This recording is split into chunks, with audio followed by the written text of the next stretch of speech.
One thing for me as a coach is when you guys go out on that ice, it's real important for me that all of you understand what the game plan is.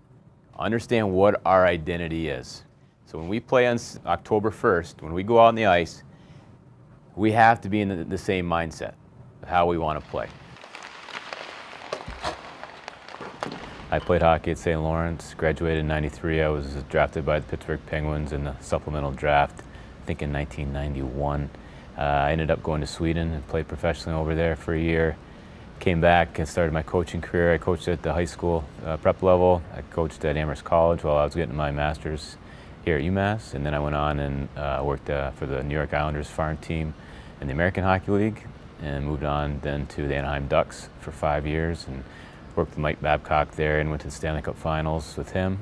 Shortly after, Brian Murray asked me to go to Ottawa with him, and I served as an assistant coach there for 7 years and made it to the Stanley Cup Finals there also.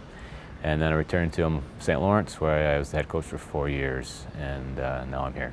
It was a no-brainer to come here with him. My 2 years at St. Lawrence were an absolute pleasure. Professionally, I got to learn a lot from him, and also personally seeing how he is with his wife and his kids. Also kind of whatever somebody to look up to from that standpoint. He's very approachable. There's obviously a lot of work done in the office, but personally, he's a great guy to hang out with as well too. My coaching style is, it's about culture for me. It's about building a culture where guys are really excited to come to the rink, and that requires that they know they're getting better every day, that they come and they have practices that are hard but and demanding, but also rewarding, that they have relationships with the staff, that there's a real sense of positive energy that floats through the building. And for me, if you can get that to that level, it then carries over onto the ice. And so it's a culture of accountability, it's a culture of standards, it's a culture of ultimately guys really energized to push themselves, and then that pushes the whole group forward.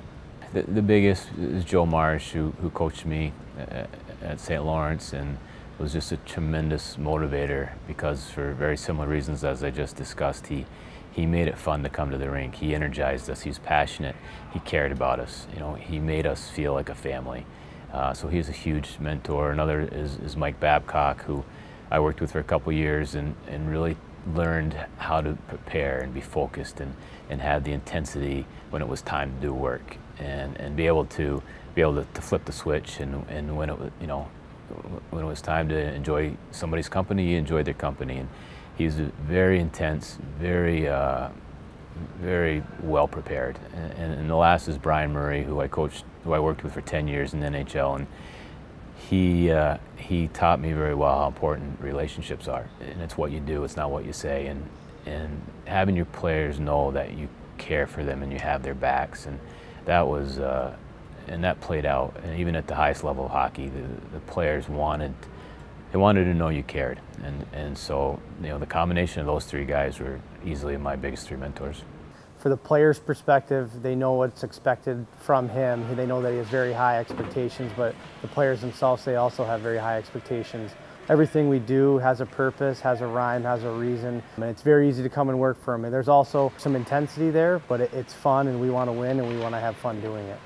My hope is that we'll always play hard, we'll always be prepared, we always make the school proud. And you know, the parity at college hockey is so tight that you just, you know, even the best teams in the country don't win every night. Every game nobody shows up and just wins. You have to earn everything, and that's what I tell our guys all the time. You get what you deserve, and if we get what we deserve, you know, and it's, you know, we still don't win, I can live with that. I just want a team that we're all proud of, and as a coach, that's very satisfying for me.